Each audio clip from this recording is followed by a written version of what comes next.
Hi friends, welcome to our channel. నా పేరు భీమన్న, మీరు చూస్తున్నారు బాలు పంప్స్ అనమాట. సో ఫ్రెండ్స్, ఇవాళ వీడియో ఏంటంటే ప్రజెంట్ అయితే ఫుల్గా వర్షం పడుతుందంటే మధ్యాహ్నం 2 గంటల దగ్గరికి 3 గంటలు అవుతుందన్నమాట. సో ప్రజెంట్ అయితే నేను ఈ వర్షం పడింది కదా, దీనికి మీకు ఏదో సొల్లు చెప్పడం కాకుండా ఉన్న మ్యాటర్ అయితే మీకు చెప్తాను. సో ఈ వర్షానికి మన కోటను ఏ విధంగా కాపాడుకోవాలంటే మనం ఎలాంటి జాగ్రత్తలు తీసుకోవాలి, ఎలాంటి షెడ్ మనం నిర్మించుకోవాలి ఒకసారి చూడండి. ఇందులో మీకు సొల్లులు ఏముండవు, ఫుల్ మ్యాటర్ ఉంటుంది. చూపిస్తాను ఒకసారి, వెనకాల చూపిస్తాను ఒకసారి చూడండి ఫ్రెండ్స్. ఇక్కడ చూడండి, ఇక్కడ ఏంటంటే ఓన్లీ గుడ్లు పట్టడానికి, కోళ్ళు పడుకోవడానికి మాత్రం ఈ షెడ్ అయితే ఉంది, ఓకేనా. నైట్ పూట పడుకోవడానికి, తర్వాత గుడ్లు పట్టడానికి, అంతే, వీటి కోసం ఈ షెడ్ అనమాట. సో అక్కడ చూడండి, ఆ షెడ్ ఏంటంటే అక్కడ గూళ్ళు ఉంటాయి చూడండి, చిన్న చిన్న పిల్లలు మనకు 1 మంత్ కానీ 1 మంత్ 2 మంత్స్ పిల్లలు ఆ షెడ్లో ఉంటాయి అనమాట. అక్కడ చూడండి. సో ఆ షెడ్ దగ్గర మనకి ఏంటంటే దగ్గరికి 5 మంత్స్ నుంచి 5 మంత్స్ నుంచి కొంచెం పెద్దగా ఉంటాయి అన్నమాట అక్కడ. సో మనకేంటి, కోళ్ళు చనిపోకూడదు, తడవకూడదు, కోళ్ళు చనిపోకూడదు. కోళ్ళు తడిసాయంటే కంపల్సరీగా జలుబు, దగ్గు కానీ ఏదో ఒకటి గురికొచ్చే అవకాశం ఉంటుంది. కాబట్టి మనకు అలాంటి రాకుండా ఉండాలంటే మనం చేయాల్సింది ఏంటంటే ఈ విధంగా మన షెడ్ ఏర్పాటు చేసుకోవాలి. చూడండి, ఇక్కడ మనకి ఏమైంది, 3 షెడ్లు ఉన్నాయి ఇక్కడ చూడండి.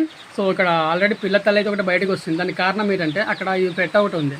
సో ఆ పెట్ట దానికి భయపెడుతుంది. సో దానికి మనకి ఏమవుతుందంటే ఆ పిల్లలు సడిచిపోకుండా మనకి ఏమవుతుంది, ఆ షెడ్ కన్నా దూరవచ్చు, ఆ షెడ్ కన్నా మళ్ళీ దూరవచ్చు, ఈ షెడ్ కన్నా రావచ్చు. దానివల్ల ఏమవుతుందంటే మన ఊరి మెథడ్ని ఫాలో అవ్వాలి. మన ఊరిలో చూడండి ఒకసారి, ఊరి మెథడ్ని మనం ఫాలో ఎలా కావాలంటే, ఊరిలో కూడా చూడండి, విలేజెస్లో మనకు వర్షం వచ్చినప్పుడల్లా కోళ్ళు ఏం చేస్తాయంటే ఎక్కడో మేకల సార్లు కానీ పశువుల సార్లు కానీ మనకు మన ఇల్లు వెనకాల కానీ ఎక్కడో ఒక గంట దగ్గర వెళ్ళి పడుకోవడం అలా అవుతుంది అనమాట. సో దానివల్ల మనకి ఏమవుతుందంటే కోళ్ళు సో అంత పెద్ద వర్షం తడవవు కాబట్టి మనకు కోళ్ళు సరిపోయే అవకాశాలు చాలా తక్కువ ఉంటుంది. ఊర్లో కూడా డిసీజ్ అయితే వస్తుంది, ఎందుకంటే అది ఎప్పుడు కూడా ఏదో రకంగా బురద వాటర్లో బురద నీళ్ళు కొంచెం బురద దగ్గర ఫుడ్ తినడం వల్ల మనం వచ్చేస్తుంటాం అనమాట.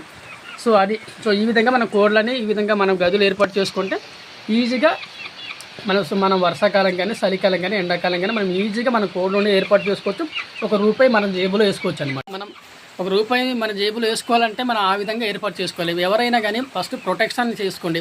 ఇప్పుడు మీకు చెప్తున్నాను కానీ నేను కూడా ఫుల్గా ప్రొటెక్షన్ ఇంకా చేసుకోలేదు. దానికి కారణం ఏంటంటే చుట్టూ ఐరన్ కంచి చేయాలి. ఐరన్ కంచి చేయడానికి అంత డబ్బులు మనకు ఉండింది, మనం పెట్టుబడి పెట్టినప్పుడు ఉండింది. సో దానివల్ల మనం ఏమైందంటే కోళ్ళ పైన ఎక్కువ పెట్టుబడి ఇన్వెస్ట్మెంట్ చేయడం వల్ల దానివల్ల ఏమైందంటే మన కోళ్ళను చనిపోవడం వల్ల ఆ డబ్బులు అక్కడికి పోయిందనమాట. ఫస్ట్ మనం ఏం చేసి ఉంటే బాగుంటుంటే ఈ విధంగా 3 షెడ్లు వేసుకొని ఉండి తర్వాత ఏంటంటే మిగిలిన డబ్బులు మనం ఏం చేసి ఉంటే బాగుంటుందంటే చుట్టువైపు ఐరన్ కంచేసి ఉంటాయి, మనకు సరిపోను.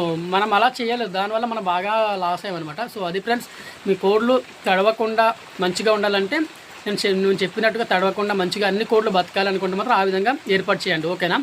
సో లైక్ చేయండి, షేర్ చేయండి, సబ్స్క్రైబ్ చేసుకోండి ఫ్రెండ్స్.